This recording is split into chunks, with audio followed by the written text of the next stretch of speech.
Dear students, अभी हम लोगों ने न्यूरॉन के बारे में, इनके अलग अलग जो इसके पार्ट्स हैं इस पर फोकस करेंगे।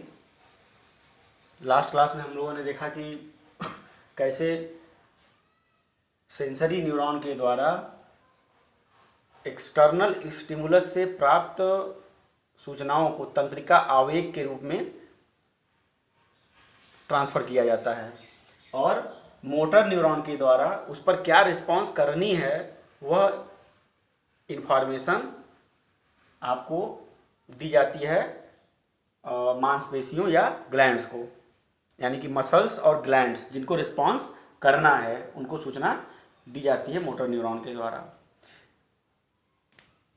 अब देखिए, ये न्यूरॉन का ऊपरी हिस्सा ये देखिए रेशे के समान है, जैसे कि छोटी छोटी शाखिकाएं निकली होती हैं पेड़ पौधे में, उसी टाइप से होता है। इसे हम लोग डेंड्राइट्स कहते हैं। डेंड्राइट्स क्या काम करता है? डेंड्राइट्स दूसरे न्यूरॉन के से प्राप्त सूचनाओं को ग्रहण करती है, ठीक है। इसके बाद ये सूचनाएं आती हैं इसके सेल बॉडी में।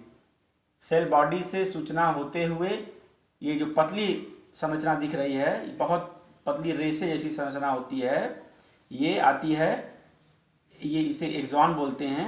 एक्सॉन्स के रास्ते होते हुए ये आती है लास्ट में। ये जो छोटे छोटे जड़ जैसी रचनाएं जो दिख रही हैं, इसके लास्ट में ये छोटे छोटे बल्ब जैसे लगे होते हैं, उन्हें हम एंड बटन या एंड ब्रश भी कहते हैं। वहाँ ये सूचनाएं आती हैं, यानी कि सूचनाएं डेंड्राइट्स के द्वारा ग्रहण की जाएंगी। यहाँ से सेल बॉडी से होते हुए ये सूचना एक्सॉन के द्वारा आ जाएंगी लास्ट में एंड बटन्स को या एंड ब्रश को। फिर यहाँ से सूचना फिर दूसरे डेंड्राइट्स को ट्रांसफर की जाएगी, यानी कि दूसरे जो न्यूरॉन का डेंड्राइट होगा वो यहाँ इससे आके जुड़ा होगा। अब देखेंगे तो एक स्ट्रक्चर इससे यहाँ आकर ऐसे जुड़ा होगा, ठीक है। फिर यहाँ इसका लास्ट होगा, इससे एक दूसरा न्यूरॉन जुड़ा होगा। तो ये जो बहुत सारे ये मिल करके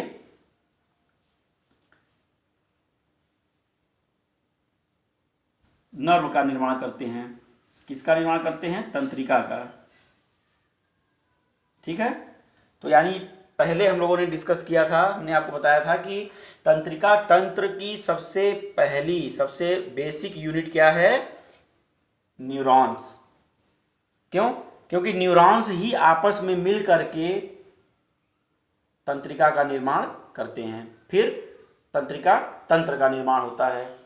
तो अब हम लोगों ने यहाँ देखा कि डेंड्राइट्स इंफॉर्मेशन को, तंत्रिका आवेग को, कोई भी सूचना जो ट्रांसमिट की जाती है वो नर्व इम्पल्स के रूप में भेजी जाती है, तंत्रिका आवेग बोलते हैं उसको।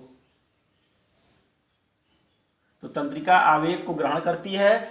यहां जो सूचना मिलती है डेंड्राइट्स को, वो कहां से आती है?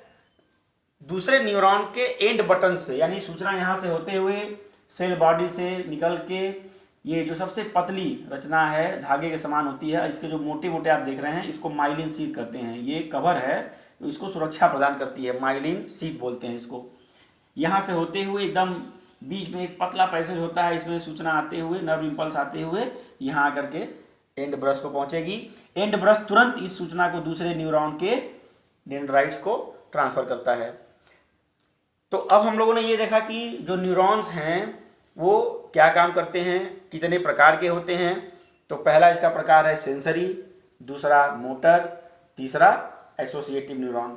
सेंसरी न्यूरॉन बाहरी स्टिमुलस से इंफॉर्मेशन को ग्रहण करती है और मोटर न्यूरॉन उस इंफॉर्मेशन के प्रति जो अनुक्रिया करने का जो आदेश होता है मस्तिष्क और स्पाइनल कॉर्ड के द्वारा, उसको मसल्स और ग्लैंड्स को ट्रांसफर करती है। और इन दोनों के बीच, सूचनाओं के आदान प्रदान के बीच एक एसोसिएटिव न्यूरॉन होता है जो ब्रिज का काम करता है, ठीक। दूसरा है, इसमें हमने इसके पार्ट्स आपको बता दिए कि क्या है। डेंड्राइट्स है, ये इसका न्यूक्लियस है, ठीक है। ये इसका न्यूक्लियस है यानी कि नाभि है। ठीक, ये सेल बॉडी है, इसमें लिक्विड भरा होता है। अगर किसी कारणवश ये लिक्विड सूख जाए तो न्यूरॉन्स की डेथ हो जाती है। ठीक, यहाँ से सूचना इस लिक्विड से, लिक्विड है तभी सूचना का ट्रांसमिशन भी हो पाएगा, तभी नर्व इम्पल्स आगे बढ़ पाएगी। नर्व इम्पल्स यहाँ से होते हुए अब ये एक्सॉन है, एक्सॉन, ये पूरी रचना एक्सॉन है। इसके सबसे आखिरी संरचना को हम लोग एंड बटन कहेंगे। वो कुछ इस तरह की रचना होती है, ढेर सारे जड़ होते हैं किसी पौधे का, कभी आप जड़ वड़ देखिए, जड़ जैसे होता है, ये ऐसे ही रचना है। इसके लास्ट में ये छोटे छोटे छोटे बल्ब जैसी रचना होती है। सूचना नर्व इम्पल्स यहाँ आती है और फिर यहाँ से दूसरे न्यूरॉन के डेंड्राइट्स को ट्रांसफर कर दी जाती है। तो ये हम लोगों का न्यूरॉन पूरा समाप्त हो गया। पूरा आप न्यूरॉन अपनी नोटबुक में नोट कर सकते हैं, न्यूरॉन क्या करती है, न्यूरॉन का क्या फंक्शन है, स्ट्रक्चर क्या है, इसके पार्ट्स क्या हैं। अब हम लोग अपनी नेक्स्ट क्लास में इसके जिस सिस्टम का ये बिल्डिंग यूनिट है, बिल्डिंग ब्लॉक है, उसके बारे में पढ़ेंगे, यानी कि नर्वस सिस्टम के बारे में पढ़ेंगे। उसके पहले हम लोग थोड़ा नर तंत्रिका आवेग के बारे में भी जानकारी लेंगे कि तंत्रिका आवेग क्या होती है, कैसे कोई भी सूचना ट्रांसमिट होती है। ठीक है, वो सूचना किस रूप में जाती है अंदर शरीर के मस्तिष्क और स्पाइनल कार्ड को, कैसे वापस आती है, इस पर हम लोग अगली क्लास में चर्चा करेंगे। Thank you.